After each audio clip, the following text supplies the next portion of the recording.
They said so many things about America. They said life would be better without it.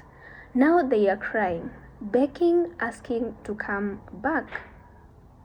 This story isn't about race, it's about reality and how fast it eats when the safety net disappears. Wallahi, seeing the poverty in Somalia just hits different. It's definitely heartbreaking. When you come from the UK or from the West, you don't see Somali people on the streets. Come here and you see women that look just like your Hoyo on the streets, homeless, begging, with nothing, with 3 kids around her waist. You see elderly women that look just like your Ayeyo in the same situation. It really is so heartbreaking. Let's watch these clips and I'll come back with more comment. There are no health care centers free for the people in Somalia. Poverty, malnutrition. Somalia has one of the highest maternity deaths in the world. Why are we not fighting for the woman dying in the childbirth? Why are we not thinking about our young men and women fleeing to other countries and dying in the ocean? Why are we not talking about injustice in Somalia? Because all of this, there is no funding.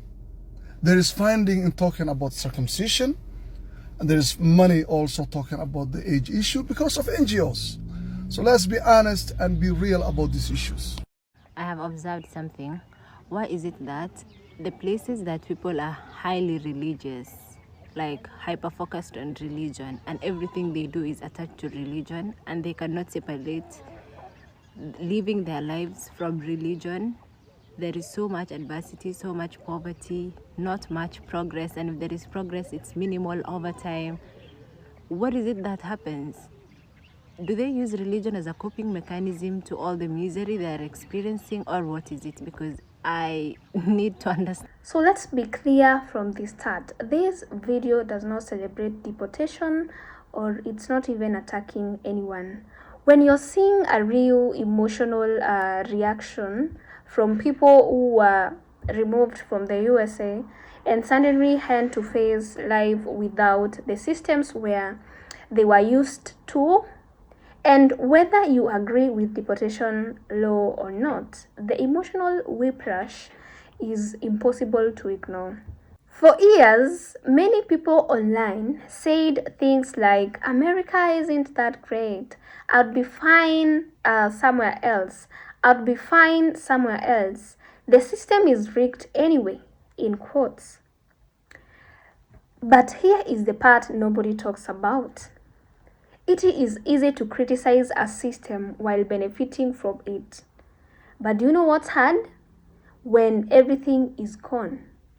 Once deported, there is no US welfare programs, there is no familiar healthcare access, no stable jobs market, and we have no community safety net. So suddenly the worst country ever becomes the one they are desperate to return to. Let's watch these clips and I'll come back with more comment.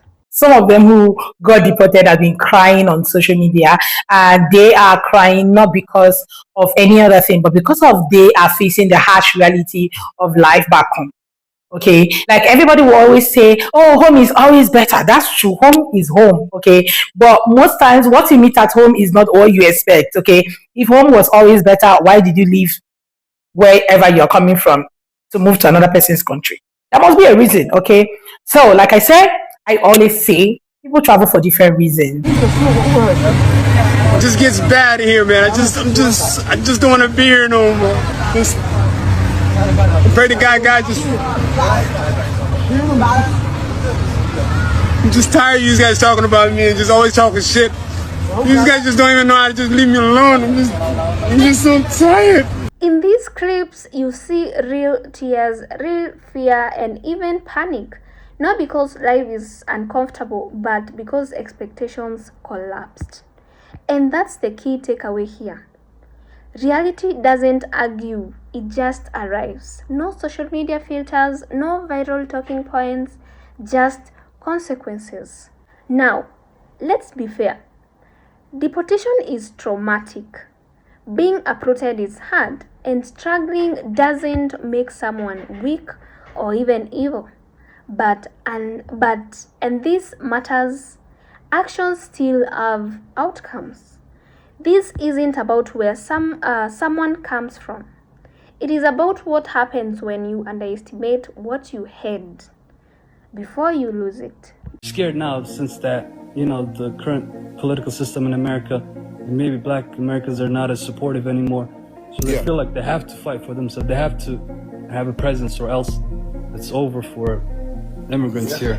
Yeah, and that ain't working. This story applies to more than immigration. It applies to people who mock opportunities, people who abuse systems meant to help them, people who confuse criticism with immunity. You don't have to love America to admit this truth. Life here is still easier than in most places on earth. And you don't realize how much infrastructure matters until it's gone. The Somali man who was crying and begging for Trump to give him his passport back is now on live begging Black Americans to help him get back to America after his criminal behavior got him deported. He was then trying to throw slick shots. Trying to get my word through. I'm all the way in Texas. What I'm gonna do from Texas, bro? Hey, thank you. Hey, Reese is showing love. Right. That's why a lot of us need to start going to school, man. We understand one thing. The Embassy of America is based also in America as well. It's the headquarters. Okay. So like, you can go down there. Hey, you need to get back to headquarters. I used to, man. That's how they fly. I guess y'all got a lot of cows and horses over there. Bro, what you mean? Bro, I'm in the crib.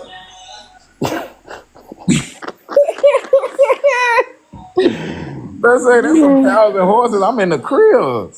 No, hey, back. I'm not gonna lie. The chat is moving fast, and I'm having a conversation with bro.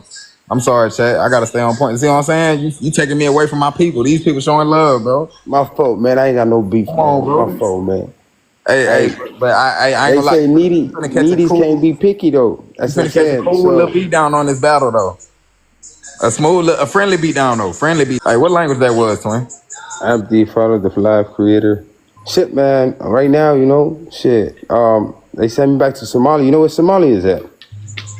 They sent you back to who? Somalia. You know Somalia, the Horn of Africa. My shit, you got deported, bro.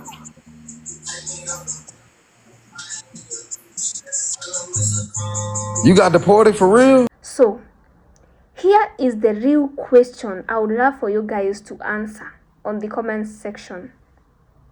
Should gratitude matter if you benefit from a system? Can you criticize a country and still respect what it provides? And where should combustion end and accountability begin? Drop your thoughts on the comment section below. This one is going to get heated, I know. If you believe in honest conversations without filters, hit the subscribe button to join this amazing family and share this with your friends.